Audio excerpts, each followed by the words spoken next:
अस्सलाम वालेकुम। आज हम डिस्कस करेंगे जियोपॉलिटिक्स को और ऑफ कोर्स साथ ही साथ में फाइनेंशियल मार्केट्स को भी देखेंगे। ये दोनों को रिलेटेड आप ऐसा समझेंगे, इनका कोरिलेशन जो है वो चलता रहता है। इसीलिए जब भी मैं अपनी कोई भी अपडेट आपको सोशल मीडिया पर देता हूँ तो इन दोनों चीज़ों को हम साथ में लेकर चलते हैं।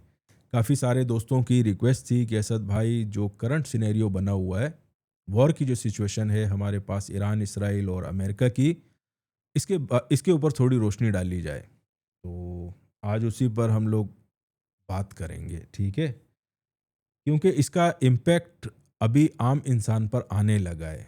गोल्ड महंगा हो जाता है, बिटकॉइन महंगा हो जाता है और जितने स्टॉक्स आगे पीछे चीज़ें हैं, वो कंज्यूमेबल, आप ऐसा समझें कि एसेट्स नहीं होते। उसमें अगर प्राइस ऊपर नीचे चली जाए तो उसका कोई इम्पैक्ट आम इंसान पर नहीं पड़ता। लेकिन ऑयल जो है ये भाई एक ऐसी चीज़ है कि अगर इसकी प्राइस बढ़ जाए तो इन्फ्लेशन भी बढ़ जाती है। और अभी तो ग्लोबली सब कुछ आपके सामने है, तो ज़्यादा डिटेल में अभी इसमें जाने की ज़रूरत नहीं है, क्योंकि सबको ही पता है कि अगर ऑयल की प्राइसेस ऊपर जाती हैं तो इसका जो एंड रिज़ल्ट है वो इन्फ्लेशन की तरफ ही जाता है, एक्सट्रीम इन्फ्लेशन की तरफ भी जा सकता है। अब एनालिसिस, एक तो रिपोर्टिंग होती है, एक होती है पर्सनल एनालिसिस। हम इसकी आज पर्सनल एनालिसिस करेंगे कि ये जंगें क्यों लग रही हैं भाई बार बार, और इस तरह पूरी ग्लोबल पॉपुलेशन को क्यों तंग किया जा रहा है। इसको कुछ कैटेगरी वाइज टॉपिक्स हमने बनाए हुए हैं, इन सब चीज़ों को डिस्कस करेंगे साथ साथ में। कैटेगरी है, उसके बाद फिर सब कैटेगरी है। तो फर्स्ट टॉपिक हमारा आएगा कि भाई, अगर ये जंग स्टार्ट हुई है तो इसका इनिशियल बेनिफिशियरी कौन है, ठीक है ना? मार्केटों में से कितना पैसा निकाला है, उसको देखेंगे। उसके बाद मिडल ईस्ट, एक अच्छा खासा पूरा इलाका जिसमें पीस है, सब कुछ ज़बरदस्त चल रहा है, उसको भी डिस्टर्ब किया गया है। प्रॉपर्टी मार्केट उसकी बड़ी ज़्यादा नीचे गिरी है। अब वहाँ से भी पैसे कैसे कमाए जाएं, ठीक है? तीसरा टॉपिक हमारा होगा टोटल कंट्रोल या अथॉरिटेरियन सिस्टम, जो इम्प्लीमेंटेशन के ख्वाब काफ़ी टाइम से लोग देख रहे हैं, और अभी उसके आप ऐसा समझें कि आखिरी स्टेजेस में हम लोग आ रहे हैं अभी। चौथा हमारे पास जो टॉपिक होगा वो होगा रिचुअल्स। यहूदियों के बारे में बात करेंगे आज बड़े डिटेल में। अक्सर मैं उनके बारे में बात करता हूँ, लेकिन अभी भाई कोई भी चीज़ कंस्पिरेसी नहीं रही, इसका भी आपको पता होना चाहिए। एप्स्टीन फाइल्स जाकर देख लें आप, तो वो सब कुछ खुला आपको करके बता रहे हैं ना, कोई चीज़ नहीं छुपा रहे, क्योंकि ये भी रिचुअल में ही आता है। तो इनकी जो रिचुअल्स है, किसका इंतज़ार हो रहा है और किसके लिए कौन सा स्टेज सजाना है, ठीक है? रिचुअल्स को भी डिस्कस करेंगे। पांचवा जो हमारा टॉपिक है कि मीडिया को किस तरह कंट्रोल करना है और किस तरह लोगों के दिमागों से खेलना है, कि हल्की पुल्की रिपोर्टिंग और आगे पीछे खौफ और हरास फैलाना, भाई सीधी सी बात है, इसको डिस्कस करेंगे। तो सबसे पहला जो हमारा टॉपिक है, आते हैं हम उस पर। 28 तारीख को जंग स्टार्ट हुई थी। अब फाइनेंशियल मार्केट का देखें कितना कोरिलेट होता है इनके साथ, और कितने एक्सट्रीम लेवल तक ये प्रॉफिट्स आपके जा सकते हैं। यकीन माने आम इंसान इन चीज़ों का अंदाज़ा नहीं लगा सकता। अगर आप एक्सचेंजेस से रिलेटेड हो तो फिर तो आपको ये चीज़ें समझ में आ जाती हैं। लेकिन यकीन माने अक्सर अभी देखें आप, आजकल जो खबरें सुनते हैं उसमें ये बताते हैं कि यार देखो, अमेरिका का पर डे इतना 1 बिलियन का लॉस हो रहा है, या कोई जहाज़ गिर गया, या कहीं आग लग गई, इतने मिसाइल मार दिए, सब कुछ एक्सपेंस में आता है। तो इन चीज़ों में आम आवाम को लगाया जाता है भाई, ठीक है? पीछे जो कहानियाँ डल रही होती हैं उस पर अभी आते हैं। ये 28 तारीख को जब इन्होंने पहला अटैक किया था ईरान के ऊपर, मेरे ख़्याल में वो संडे का दिन था, क्योंकि फ्राइडे के दिन इनकी जो पोजीशंस थी वो सब लॉक हो गई थी, उसमें इंक्लूडिंग ऑयल में भी बड़े हैवी इनसाइडर ट्रेडिंग हुई है। और बात सिर्फ ऑयल पर नहीं रुकती, ऑयल से रिलेटेड जितने स्टॉक्स होते हैं उनमें भी पोजीशंस लगती हैं, ठीक है? जैसे आपका ऑक्सी हो गया, शेवरॉन हो गया, मोबिल ऑयल हो गए, जितनी बड़ी बड़ी कंपनियां हैं इन सब में लॉन्ग के ऑर्डर्स जो हैं वो लग जाते हैं। और ये ऐसे ऑर्डर होते हैं कि आपको ईसीएन या कहीं पर भी नज़र नहीं आते, क्योंकि सिस्टम उनका है, तो अपने हिसाब से चीज़ें लग रही होती हैं। लेकिन अब इस पर भी आते हैं कि अब ये पता करना है ना कि असद भाई आपको फिर कैसे पता चलता है कि इनकी इनसाइडर ट्रेडिंग हुई है। तो भाई हम लोग मार्केट में तकरीबन कोई 17-18 साल अभी होने वाले हैं। अगर कोई मूव होती है तो इंसान को पता चल जाता है, अगर इतना एक्सपीरियंस आप मार्केट में रखते हैं। अब देखें, फ्राइडे को जब मार्केटें बंद हुई थी, मेरे ख्याल में कोई 60-62 की प्राइसेस चल रही थी। ओपन जो है वो मंडे को हुई थी और उसमें जंग स्टार्ट हो चुकी थी। पहला जो इन्होंने अटैक किया था वो बच्चियों के स्कूल में था, ईरान पर। ये होता है भाई रिचुअल, ठीक है। ये जंग का स्टार्ट करना है बच्चों को मार कर या उनकी बलि चढ़ाकर। ये सारी चीज़ें भाई इनकी चल रही होती हैं। आप एप्स्टीन फाइल को थोड़ा सा गौर से देखें, उस सारी चीज़ें आपको समझ में आ जाएंगी। सिर्फ एप्स्टीन फाइल्स नहीं है, और भी आगे जाकर हम इन चीज़ों को देखेंगे।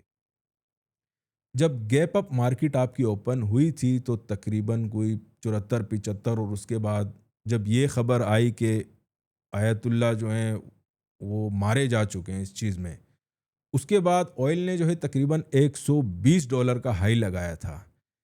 जब वो हाई लगा तो उसके कोई 15 मिनट के अंदर ही आप फिर मार्केट में जाकर चार्ट्स देख लें कि 109 और 105 और इस तरह वॉल्यूम जो डला होता है ना मार्केट में लॉन्ग का, अगर वो कट जाए भाई तो फिर मार्केटें अपर प्राइसेस पर सस्टेन नहीं कर पाती।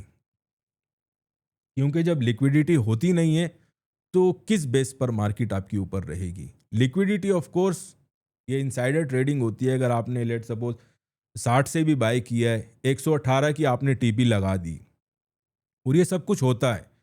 ये लास्ट वेडनेसडे को रॉयटर्स पर भी खबर लगी थी इनसाइडर ट्रेडिंग के बारे में कि रिपब्लिकन्स में और डेमोक्रेट्स दोनों पार्टियों में बहुत ज़्यादा जो उनके मेंबर्स हैं, मिलियंस ऑफ डॉलर, ये मिलियन तो बहुत कम चीज़ बता रहे हैं, ये एक्सट्रीम लेवल के भाई पैसे बने। तो इस पर हम लोग जो है कोई कार्रवाई करेंगे कि इसकी डीप डाइव किया जाए। तो कोई केसेस में इस टाइप की इस तरह अभी रिपब्लिकन्स के ऊपर बात हो रही है, ट्रम्प एडमिनिस्ट्रेशन के ऊपर ये सारी चीज़ें चल रही हैं। ये सिर्फ हवाई बातें नहीं हो रही भाई, ठीक है, इनके पीछे सॉलिड चीज़ें लगी हुई हैं पीछे। तो ऑयल का भी मैंने आपको समझा दिया। फिर इसी तरह इंडिविजुअल स्टॉक्स भी होते हैं, वहाँ पर भी बाइंग लगी होती है। अब कहानी यहाँ पर भी नहीं ख़त्म होती भाई। ये मार्केटें जो हैं, फाइनेंशियल मार्केट, ये मल्टी ट्रिलियन डॉलर्स की, आप खुद सोचें, एप्पल कंपनी सिर्फ कोई 3.5-4 ट्रिलियन डॉलर की कंपनी है। तो आप कितना पैसा निकाल सकते हैं? हमें जो मीडिया पर बताया जाता है वो सिर्फ कोई 1 बिलियन का लॉस हो गया और इस टाइप की चीज़ों में खिलाया जाता है, ठीक है, खेलो बेटा इससे। बैक एंड पर जो चीज़ें चल रही होती हैं वो आपके सामने है। जैसे ही उनके टारगेट मीट होते हैं तो फिर अचानक से प्राइसेस आपकी गई। तो इस तरह भाई पैसा बनाया जाता है मार्केट में से। यहाँ पर भी फिर कहानी नहीं रुकती। इक्विटी मार्केट पर देखें, शॉर्ट के ऑर्डर भी लगे होते हैं, क्योंकि आपको सब कुछ पता है ना कि यार मैं ये करने वाला हूँ। उसके बाद फिर पूरी दुनिया कहती है कि यार ये ट्रम्प जो, ये तो पागल बंदा है। वो पागल नहीं है भाई, उसको जो पागल समझ रहे हैं वो लोग पागल हैं, या बेवकूफ़ आप उनको कह सकते हैं। वो एक एक ट्वीट में मल्टी बिलियंस ऑफ डॉलर, या आप मिलियंस ऑफ उसको कह सकते हैं, कि इतने वो एक एक ट्वीट में इतना इनसाइडर ट्रेडिंग इनकी हो रही होती है। जो भी उनकी ट्वीट आने वाली होती है उससे पहले सारे ऑर्डर प्लेस हो चुके होते हैं।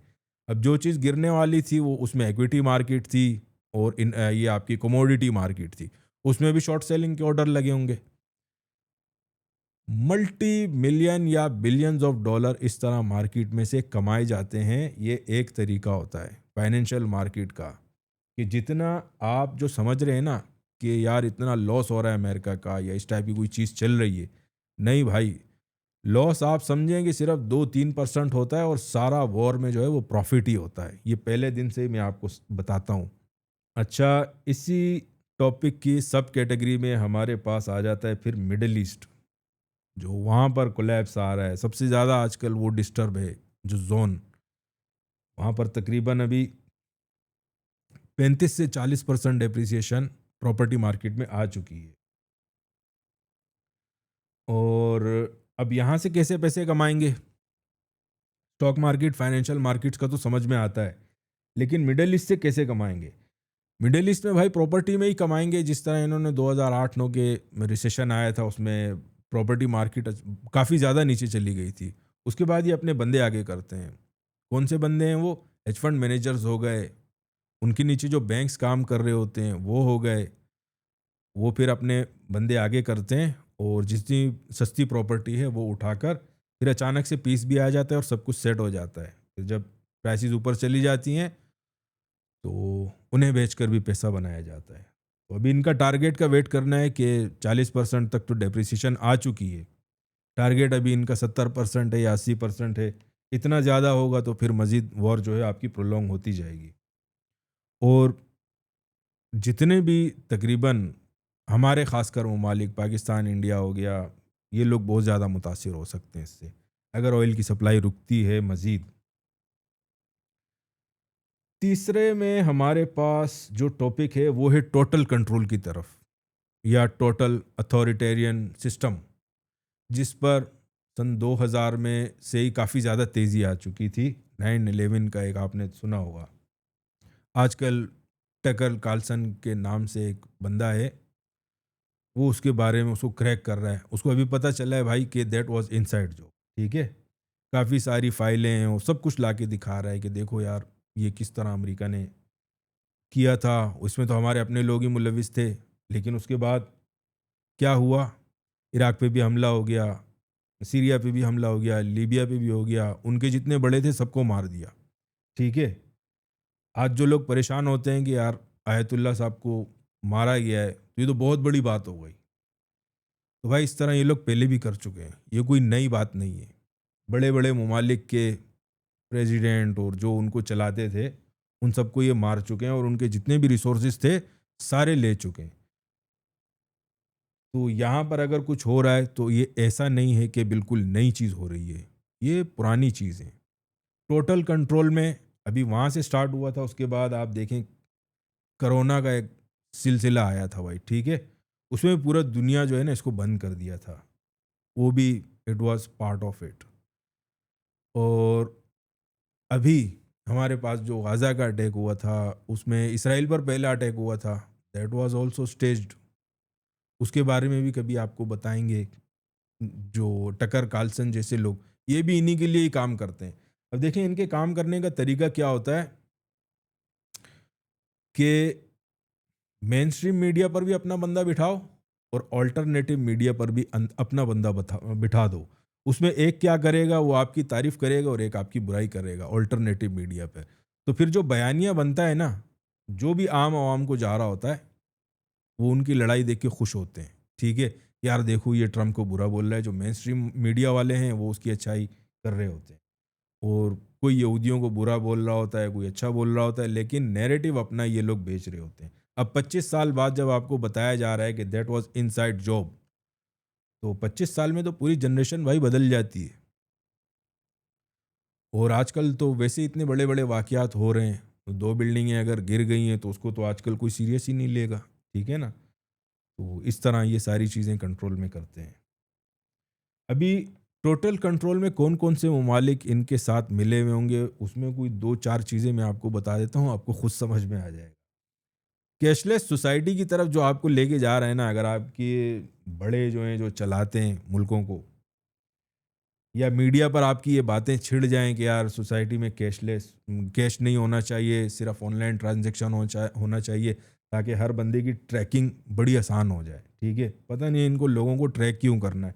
हमें तो आजकल भाई आज तक ये बात ही समझ में नहीं आई। इनका जो भी रियासतें चला रहे होते हैं, इनका तो सब कुछ आप ऐसा समझें कि कवर्ड होता है, लेकिन पब्लिक का इनको सब कुछ ट्रांसपेरेंट चाहिए होता है। इसे कहते हैं टोटल कंट्रोल। ऑयल, कितना डीज़ल या कितना ऑयल, पेट्रोल जो हो गया, इसको महीने में आप कोई लिमिट लगा दो यार लोगों पे कि इससे ज़्यादा आप बाय नहीं कर सकते, इससे ज़्यादा आप परचेजिंग नहीं कर सकते। हर चीज़ पे लिमिट लगाना है, ठीक है? इसको कहते हैं टोटल कंट्रोल। और ये जब कोरोना का मैंने आपसे कहा ना कि 2020-21 में जो आया था, उसमें इन लोगों ने पावर दिखाई थी कि पूरी दुनिया को बिल्कुल एकदम से अंदर बंद कर दिया था। और उसके बाद जो चीज़ें हुई हैं वो सबके सामने। अब टोटल कंट्रोल में 3-4 चीज़ें और भी होंगी। उसमें ये है कि जिस तरह आपके जो फाइनेंशियल रिकॉर्ड्स हैं, जिस तरह चाइना में होता है कि एक स्लैब सिस्टम बनाया हुआ है कि अगर गलती से किसी से, इंसान है भाई, खता का पुतला होता है, किसी से कुछ गवर्नमेंट के अगेंस्ट आपने कोई काम कर दिया या कोई छोटा मोटा क्राइम किसी से हो जाता है, तो उसके ऊपर एक स्लैब सिस्टम डालेंगे। ये चाइना में हो रहा है इस तरह, ठीक है ना। अगर किसी को लगता है कि ये चाइना और अमेरिका आपस में कुछ इनकी जो है ना नहीं बनती, तो ये सारा आइडिया और उधर इम्प्लीमेंटेशन इसकी ऑलरेडी हुई हुई है। वहाँ पर आप खुद भी जाकर देख सकते हैं। जिनके क्राइम रेट बढ़ जाते हैं, उनके वो पॉइंट्स कम हो रहे होते हैं और उनकी जो भी बेसिक इम्यूनिटीज़ होती हैं वो कम होती जाती हैं टाइम के साथ। जितना जितना आप नाफरमानियाँ करते जाएंगे, उतना उतना आपको लॉक किया जाएगा और इस हद तक ले आया जाएगा कि आप बैंक में अकाउंट भी नहीं खोल सकेंगे। और फाइनेंशियल निज़ाम अगर आपका जकड़ लिया तो फिर तो बंदा ही फारिग हो गया, ठीक है ना। तो इस तरफ हम लोग आ रहे हैं स्लोली एंड ग्रेजुअल पेस पे। अब इसमें मॉनेटरी पॉलिसी जो करंट एडॉप्टेड सिस्टम है, इसमें भी चेंजेस आ सकती हैं। इस तरह डॉलर की अभी टोटल डोमिनेशन है, तो उसमें भी चेंजेस आ सकती हैं। अगर ये जंग जल्दी नहीं रुकती तो भाई इसके और जो इनका एजेंडा चल रहा है, ठीक है, तो ये सारी चीज़ें आप माइंड में रखें। रिचुअल्स का भी मैंने आपको बता दिया। रिचुअल्स का नहीं बताया, टोटल कंट्रोल का बताया, अथॉरिटेरियन सिस्टम के बारे में। चौथा टॉपिक है भाई हमारे पास यहूदियों के रिचुअल्स। आजकल तो एप्स्टीन फाइल्स आ चुकी हैं, तो कोई भी चीज़ कंस्पिरेसी नहीं रही। क्या कुछ करते हैं ये, वो सबके सामने है। और रिचुअल्स में अभी आप देखें, ईरान में पहला अटैक जो हुआ था ना, वो मेरे ख्याल में कोई लड़कियों के स्कूल पे हुआ था, छोटे बच्चे जो प्राइमरी वाले होते हैं। That was part of their ritual system, ठीक है। कि पहला अटैक आपने बच्चों की, जैसे हमारे ज़बान में कहते हैं ना कि बलि चढ़ाना है, इस टाइप की कोई चीज़। तो इनके यहूदियों का जो मज़हब है, जिस किताब में के ये मानने वाले हैं, वो है भाई तलमूद। उसमें ये सारी चीज़ें लिखी हुई हैं, ठीक है। आप खुद भी जाकर देख सकते हैं कि यहूदी के अलावा जो लोग हैं, उसमें हिंदू आ जाए, मुसलमान हो, क्रिश्चियन हो, बुत मत हो, कोई भी हो, वो ऐसा ही है जैसे कि गधा, घोड़ा, कुत्ता, बिल्ली, इससे ज़्यादा कोई अहमियत नहीं रखता। अगर आप उन्हें मार दो, काट दो या उनको नुकसान पहुंचाओ, ये इनकी बुक में लिखा हुआ है भाई, तलमूद में, जिसमें यहूदी मानते हैं। यकीन मानिए सबसे ज़्यादा उसी बुक में ही मानते हैं ये। और बड़ा, जिसे हमारी ज़बान में कहते हैं, बड़े कट्टर हैं ये अपने बुक को लेकर, अपने मज़हब को, रिलीजियस को लेकर इनसे ज़्यादा कोई भी कट्टर नहीं है भाई। तो ये यहूदी के अलावा अगर आप किसी को भी नुकसान पहुंचा दो, किसी के साथ कुछ भी कर लो, आपसे कोई पूछगछ नहीं होगी। ये इनकी बुक्स में लिखा गया है। तो रिचुअल्स भी भाई चल रहे हैं, ठीक है, साथ साथ में। और किसी मसाया का भी इनको इंतज़ार है। इनका तो बस नहीं चल रहा, कल सुबह से पहले ही किसी को खड़ा कर देंगे, यार ये हमारे मसाया का जो इंतज़ार था वो ख़त्म हो चुका है। तो अब वो इनके पादरी जो हैं, उन्होंने इनके दिमाग में डाला हुआ है इस टाइप की चीज़ें भी, कि आपने लैंड ग्रैबिंग करनी है और जो जो टारगेट्स दिए हुए हैं वो अचीव कर लें तो फिर आपका मसाया आ जाएगा। इस टाइप की बातें तो भाई आजकल वाइट हाउस में हो रही हैं। ट्रम्प के आसपास में उस दिन एक वीडियो देख रहा था, वो बाकायदा सारे रिचुअल्स पर काम कर रहे थे। अभी तो एक वीडियो आई थी मेरे ख्याल में, ट्रम्प के ही अकाउंट से, वो डिलीट कर दिए मेरे ख्याल में इन्होंने। सीधा सीधा कह रहे थे कि भाई ये तो वही काम कर रहे हैं जो ईसा अलैहिस्सलाम कर रहे थे। तो नाउज़ बिल्ला, देख लो क्या कुछ हो रहा है। तो कोई भी चीज़ें भाई अभी छुपी हुई नहीं है, ये सारी चीज़ें चल रही हैं, ठीक है। मार्केट में एक साथ सब कुछ चल रहा होता है। जियो पॉलिटिक्स में देखें आपकी, अब काफ़ी लोग होते हैं ना, वो ये समझते हैं यार कि रिपोर्टिंग तो ना, इतने बम वहाँ मार दिए, इतने मिसाइल वहाँ मार दिए तो रिपोर्टिंग है। एनालिसिस क्या है भाई, आप एनालिसिस क्या है, क्या सोचा है आपने, किस एंगल से आप चीज़ों को देखते हो। हम तो भाई इन सारी चीज़ों को फिर देखते हैं मार्केट में, कि जियोपॉलिटिक्स की जब बात आती है तो फिर आप रूट कॉज को पकड़ते हो कि जंग हो रही है तो क्यों हो रही है। एक बंदा 10-15 हज़ार किलोमीटर दूर से आकर अफगानिस्तान में जंग करता है यार, वो यहाँ कुछ भी नहीं है भाई, अभी ईरान पर आया हुआ है।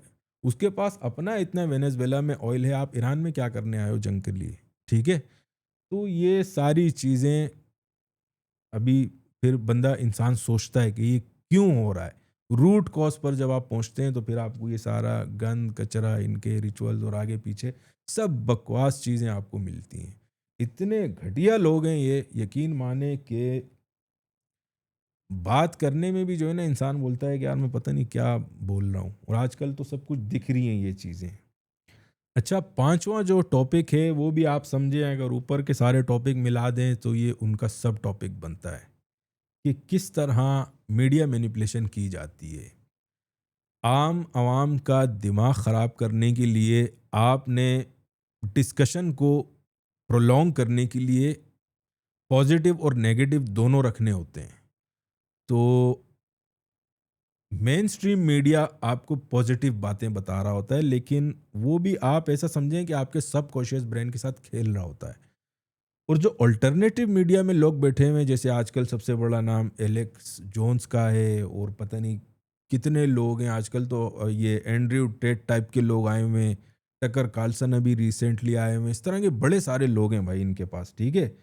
अभी टकर कार्लसन की मैं आपको मिसाल देता हूँ कि बिल्कुल मेन स्ट्रीम मीडिया का बंदा था, फॉक्स में कहीं काम करता था, अचानक से उसकी शिफ्ट आया, तो वो अल्टरनेटिव मीडिया उसने ज्वाइन कर दिया, और आज आज तक इन्होंने जितनी भी बुराइयां की हुई आज ये उनसे पर्दे उठा रहा है। तो ये भी इनका एक पार्ट ऑफ रिचुअल ही होता है यहूदियों का। अब यहूदियों के बारे में मैं इसलिए कह रहा हूँ भाई बार बार कि ये सारा फाइनेंशियल सिस्टम जो आज ग्लोबली खड़ा है, वो आप इस तरह समझ लें कि एक इसराइल छोटा वाला वो हमारे पास मिडल ईस्ट में, बड़ा इसराइल जो है वो आपका अमेरिका है, ठीक है, वहाँ पर भी टोटल कंट्रोल ही है, यही लोग ही चला रहे हैं उसको भी। तो मीडिया में इस तरह ये पॉजिटिव नेगेटिव आपस में इन लोग दो सेक्शन बनाए हुए हैं कि एक बंदा अगर मेन स्ट्रीम से खुश नहीं हो रहा तो वो अल्टरनेटिव मीडिया की तरफ चला जाए जो उनकी बुराई कर रहा होता है। और मेन स्ट्रीम मीडिया वाले एक शख्स की देखें, जैसे अगर CNN चैनल है, वो ट्रम्प के उसमें लगे रहते हैं, ये फॉक्स वाले हो गए, इस तरह बहुत सारे चैनल्स हो गए, वो बाज़ लोगों की अच्छाइयाँ कर रहे होते हैं और अल्टरनेटिव मीडिया जो है वो उनकी बुराइयाँ कर रहे होते हैं। तो इस तरह एक टॉपिक बनता है, एक डिस्कशन आपकी चल रही होती है, तो लोग उसमें इंटरेस्ट लेते हैं, ज़्यादा से ज़्यादा देखते हैं, और वहीं से ही अपना नॉलेज उनको लगता है कि हम गेन कर रहे हैं। क्योंकि आजकल जो जनरेशन चल रही है और जिस तरीके से मीडिया मैनिपुलेट, जहर जो फैल चुका है, इसको भाई अभी अंडू करना बहुत ज़्यादा मुश्किल है। तो मीडिया पर हमेशा फेक नैरेटिव्स ये बनाते हैं। हमें तो जितने भी आसपास में आप किसी के साथ डिस्कस कर लें, तो वो यही बात करते हैं कि यार देखो ईरान पे आज इतने सारे बम गिर गए, इसराइल पे देखो आज इतना हमने बदला लिया है उससे, उसके भी इतने बंदे मार दिए, और इतना नुकसान वो करने, उनके जहाज़ गिरा दिए। यार आप एक जहाज़ की बात कर रहे हो, कितने का होगा आपका जहाज़? 50 मिलियन का होगा, 60 मिलियन का होगा। भाई वो यहाँ पर 2-4 ट्रेड लगाएँ फाइनेंशियल मार्केट से, इनसाइडर ट्रेडिंग करके जितना वो 5 ट्रेड में बना सकते हैं पैसा, यकीन माने आपके 50 जहाज़ उठा लें वो। क्या बातें हो रही हैं? तो मीडिया में भाई ये इस टाइप की मैनिपुलेशन होती है, ठीक है? अच्छा, अब ये सारा सिस्टम तो चल रहा है, लेकिन क्या इसको अंडू किया जा सकता है? या सॉल्यूशन क्या होगा? मेजर सवाल है भाई ये भी, ठीक है ना? बिल्कुल अंडू किया जा सकता है, लेकिन बहुत बड़े स्केल पे हो तो। आप डॉलर के सामने बिल्कुल अपनी चीज़ लाके खड़ी कर दो, कम से कम भी एशिया पूरा, इतना स्केल होना चाहिए।